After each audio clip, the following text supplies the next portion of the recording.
पहले मुझे बता दें यार कि आपको स्क्रीन शेयर हो गई है वर्ड फाइल।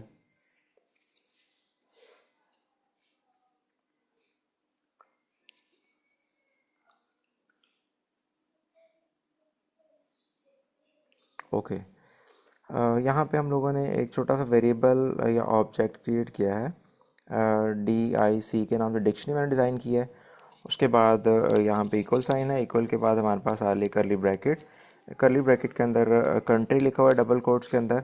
और फिर कॉलन साइन है। बेसिकली कॉलन साइन में हम लोग एक हेडिंग को आगे अटैच करते हैं उसकी वैल्यू के साथ पर्टिकुलर वैल्यू के साथ। नेस्टिंग का थोड़ा सा कॉन्सेप्ट है। मतलब मैं कंट्री यहाँ पे लिख रहा हूँ, उसके बाद यहाँ पे पाकिस्तान आ गया, चाइना आ गया, रशिया आ गया। 3 हेडिंग्स हमने ले ली। ये हम पढ़ेंगे जाके डाटा सेट के अंदर या CSV फाइल के अंदर या फिर एक्सेल की फ़ाइल के अंदर।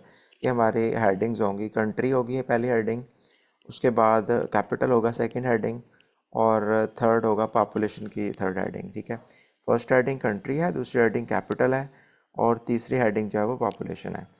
अब जो उसके अंदर डाटा हम पुट कर रहे हैं वो कंट्री के अंदर जो नीचे सेल्स होंगे, पाकिस्तान, उसके बाद चाइना और रशिया। ये पहली हेडिंग जो कंट्री है उसके अंदर डाटा आइटम्स इनपुट कर लिए हैं। उसके बाद कैपिटल की जो सेकंड हेडिंग बनेगी उसमें इस्लामाबाद आएगा फर्स्ट सेल के अंदर, सेकंड सेल के अंदर या दूसरी रो में बीजिंग आएगा, और तीसरी रो में मॉस्को आएगा। उसके बाद थर्ड हेडिंग हमने बनाई है पॉपुलेशन की, और ये कंट्रीज़ की पॉपुलेशन या इन कैपिटल्स की पॉपुलेशन है। उसके बाद जहाँ से हमने स्टार्ट किया था करली ब्रैकेट में, यहाँ पे हमने करली ब्रैकेट पे आके क्लोज कर दिया। और ये इनर कॉन्सेप्ट है, और ये बाहर वाला जो है वो आउटर कॉन्सेप्ट है। ये हमने एक वेरिएबल या एक ऑब्जेक्ट डिज़ाइन कर लिया। इसको हम डिक्शनरी बनाने का तरीका सिंपल कह लें आप, जो हम डिज़ाइन कर सकते हैं पाइथन लैंग्वेज के अंदर। ठीक है। सिंपल आपने गूगल कोलैब को ओपन करना है, और ये पीस ऑफ कोड स्क्रीनशॉट ले लें या व्हाट्सएप जैसे भी W3 स्कूल से उठा के आप कॉपी करके सीख सकते हैं डिक्शनरी के बनाने के लिए। उसके बाद इंपोर्ट हमने किया, पांडा हम लाइब्रेरी इंपोर्ट कर रहे हैं, और एज PED उसका हम एक ऑब्जेक्ट बना लिया। उसके बाद हम लोगों ने डाटा फ्रेम बनाया, एक वेरिएबल सिंपल कह लें, इक्वल साइन। उसके बाद जो हमने इसका क्रिएट किया था PD dot data frame built in concept हम यूज़ कर रहे हैं, जस्ट लाइक अ फंक्शन जो आपने C++ में पढ़े हुए हैं। उसके बाद हम ये वेरिएबल पास कर रहे हैं जो हम यहाँ पे डिक्शनरी के तौर पे बना चुके हैं। मतलब ये हमने इसको डाटा सेट पास कर दिया। हम आगे जाके पूरी पूरी फाइल पास करेंगे इसको डाटा फ्रेम के अंदर, और उसका ऑब्जेक्ट के अंदर इसको स्टोर करेंगे। उसके बाद यहाँ पे अगर हम देखें तो इधर हम DF इसको दे देंगे, जिसके अंदर हम वैल्यूज़ ला के सेट ऑफ वैल्यूज़ को स्टोर करवाया है, और उसको पाइथन के अंदर हमने उसको प्रिंट करवा दिया। सिंपल सा कॉन्सेप्ट है। इसको हम थोड़ा सा इम्प्लीमेंट करके देख लेते हैं कि इसकी आउटपुट्स या किस तरह है। ये हमारे पास कोलैब ओपन है, मुझे शेयर करने दें आपके साथ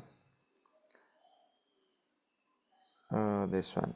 जी, यहाँ पे आपने कोड पे क्लिक करना है, और ये पीस ऑफ कोड आपके सामने सेल एक आ जाएगा। यहाँ पे हम कॉपी कर लेते हैं अपने डिक्शनरी को जो हमने डिज़ाइन की है, और इसको जाके हम कॉपी और उसमें जाके पेस्ट कर लेते हैं। अब यहाँ पे जो प्रॉब्लम आएगी वो है हमारे पास उधर वर्ड में जो डबल कोट्स होते हैं, यहाँ पे थोड़ा डिफरेंट है। इसको मैं डबल कोट को चेंज कर रहा हूँ।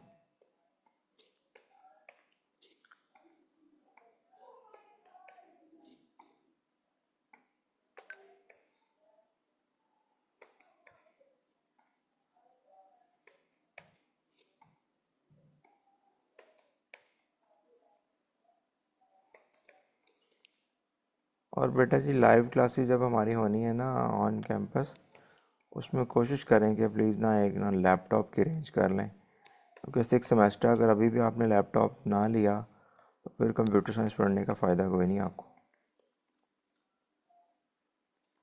इसको मैं एंटर कर लेता हूँ, सेकंड सेल में ले आते हैं। उसके बाद यहाँ पे डबल कोट्स हमारा ओके हो गया। ये डबल कोड एरर दे रहा है। वर्ड का डबल कोड थोड़ा सा डिफरेंट होता है, क्योंकि इसमें कोई 8-10 प्रोजेक्ट भी आप कर लेंगे ना हैंड्स ऑन, तो काफ़ी ज़्यादा कॉन्फिडेंस आपका बिल्ड हो जाएगा। कोशिश करता हूँ मैं लैब में भी कोई ना 5-7 सिस्टम्स एक्टिव करवाऊँ, और उसमें भी कुछ लोग जो नहीं हैं जिनके पास होगा या वो सिस्टम पास उनके घर में है, वहाँ से उसको हम कर लेंगे। ये देखें जी बेटा, सबसे पहले आपने करली ब्रैकेट यूज़ किया, यहाँ पे करली ब्रैकेट क्लोज हो रही है। उसके बाद हम इनर कॉन्सेप्ट हेडिंग्स या लेबल्स की बात करें या एट्रीब्यूट्स की बात करें, तो पहले कंट्री या फिर कैपिटल या फिर पॉपुलेशन है। कंट्री लिखने के बाद आपने कॉलन साइन यूज़ किया, उसकी सब वैल्यूज़ को जो आपने एंटर करनी है वो ले देने के लिए उसको हम स्क्वायर ब्रैकेट में यूज़ करेंगे। This is the syntax of the Python language. और नेक्स्ट में अगर हम बात करें तो डबल कोट्स में वैल्यूज़ पुट कर रहे हैं। और नेक्स्ट सेकंड कॉलम जो बनेगा वो हमारा कैपिटल्स का होगा, अगेन कॉलन साइन, उससे एसोसिएटेड वैल्यूज़, और उसके बाद पॉपुलेशन थर्ड कॉलम और उससे एसोसिएटेड वैल्यूज़, और फाइनली आपने इसको क्लोज कर दिया। जब आप यहाँ पे क्लिक करेंगे, ये जो एरो बना हुआ है, तो ये आपका वर्ड रन होएगा। अगर इसमें कोई प्रॉब्लम है या कोई एरर होगा तो आप प्लीज़ मुझे बता दें ज़रा कि आपको स्क्रीन शेयर हो रही है जो हमने कोलैब ओपन किया हुआ है।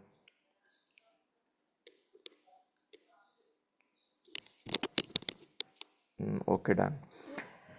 हाँ जी, मैं इसको क्लिक करके एग्जीक्यूट कर रहा हूँ, और अगर इसमें कोई प्रॉब्लम होगा तो वो नीचे एरर डिस्प्ले कर देगा, अदरवाइज़ यहाँ पे सेल के लेफ्ट साइड पे टिक लग जाएगा, मीन्स का ये पूरा कोड एग्जीक्यूट हो गया। उसके बाद अगर हम सेकंड बात करें, हमने एक डिक्शनरी डिज़ाइन कर लिया है अपने तौर पे, स्मॉलेस्ट कोड लिखा है और छोटे से 3-4 एट्रीब्यूट लिख लिए हैं। नेक्स्ट अगर हम देखें तो इसी फाइल के अंदर इंपोर्ट करना आपने पांडा लाइब्रेरी और पीडी उसका वेरिएबल या ऑब्जेक्ट बना लेना है। हम यूज़ कर रहे हैं यहाँ पे, इधर क्लिक करेंगे कोड के ऊपर, नेक्स्ट सेल आपके पास आ जाएगा। उसके बाद इंपोर्ट कीवर्ड यूज़ करेंगे। उसके बाद pandas एज पी डी आपने एक वेरिएबल डिज़ाइन कर लिया। इसको हम क्लिक करेंगे, अगेन यहाँ पे रन करेंगे, एग्जीक्यूट करेंगे, और ये देखें टिक यहाँ पे लग गया, इट मीन्स के ये इट्स ओके, और वो उसने लाइव इंपोर्ट कर लिए। नेक्स्ट इस पी डी को हम पास करेंगे जी। आगे फिर हम डाटा फ्रेम को कॉल कर रहे हैं, और डाटा फ्रेम के अंदर ये डिक्शनरी पास कर रहे हैं, और जैसे टेबुलर फॉर्म में ये कन्वर्ट कर देगा उस डाटा को, और एक वेरिएबल में हम स्टोर कर लेंगे DFW, उसका हमने नाम दिया हुआ है। तो ये हम कोड कॉपी कर लेते हैं और इसको जाके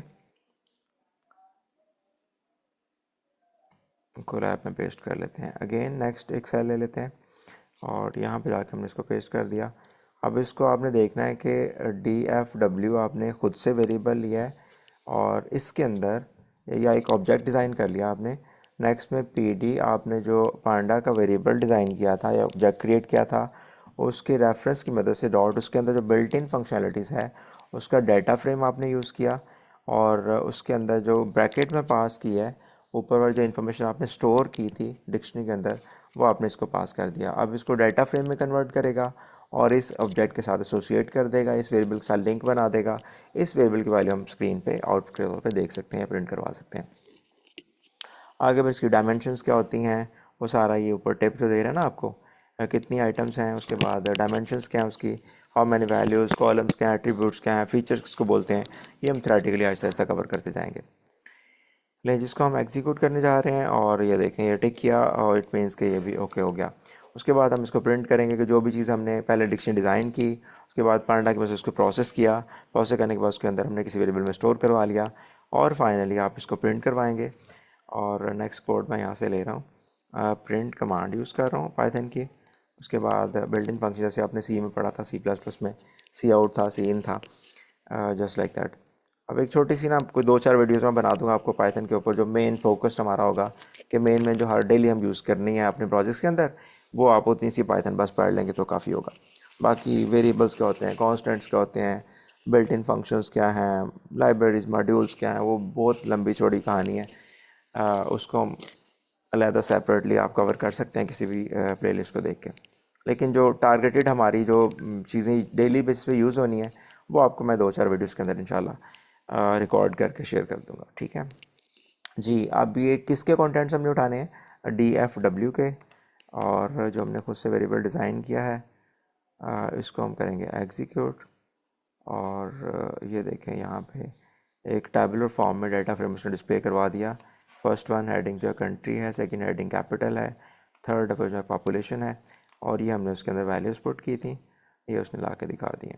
इसी तरह हम एक नेक्स्ट लेक्चर में एक बिल्ट इन डाटा सेट उठाएंगे, उसको इंपोर्ट करवाएंगे। इंपोर्ट करने के बाद उसका ऑब्जेक्ट क्रिएट करेंगे। डाटा फ्रेम डिज़ाइन करने के बाद उसके हेडर्स क्या होते हैं, डायमेंशंस क्या होती हैं, वो सारा वन बाय वन करके आपको थ्योरेटिकल भी और पहले कॉन्सेप्चुअली 10 मिनट के अंदर और फाइनली उसको ना प्रैक्टिकली परफॉर्म करके भी देखेंगे। लेकिन जी ये 3-4 लाइनों का, कोई 10 लाइनों का कोड आपने इसको खुद से परफॉर्म करके देखना है। ऑनलाइन आप कर सकते हैं किसी भी प्लेटफॉर्म के ऊपर, सिस्टम में है, मोबाइल फ़ोन में है, टैब में है, वो वहाँ से आप ऑनलाइन इसको चला के एग्जीक्यूट करके देख सकते हैं। पांडास को आपने थोड़ा सा स्टडी करना है। उसके बाद डिक्शनरी को आपने थोड़ा सा देख लेना है और डाटा फ्रेम क्या बुला है इसको पढ़ना है आपने। और उसके बाद प्रिंट कमांड, हमारी पाइथन का जो कोड है, ये 4 चीज़ें आपने